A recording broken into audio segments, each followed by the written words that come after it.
আসসালামু আলাইকুম ওয়া রাহমাতুল্লাহ। পেট ব্যথা ও হজমের ঔষধ।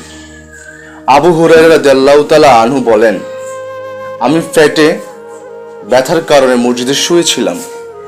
এমত অবস্থায় রাসূল সাল্লাল্লাহু আলাইহি ওয়াসাল্লাম আগমন পূর্বক আমাকে জিজ্ঞেস করলেন যে, তুমি কি অসুস্থ? উত্তরে আমি বললাম, ইয়া রাসূলুল্লাহ, জি হ্যাঁ। অতঃপর তিনি আমাকে নির্দেশ দিলেন যে, উঠে দাঁড়াও এবং নামাজ পড়ো, কারণ নামাজে চিকিৎসা আছে। অন্য বর্ণনায় হযরত আয়েশা রাদিয়াল্লাহু তাআলা আনহা হতে বর্ণিত হয়েছে, আল্লাহ তাআলার জিকির ও নামাজ দ্বারা খাদ্য পরিপাক হয়। আহার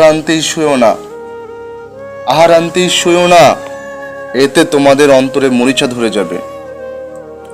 এই হাদিস হতে জানা গেল, আল্লাহর জিকির ও নামাজ দিন দুনিয়া উভয় ক্ষেত্রেই উপকারী।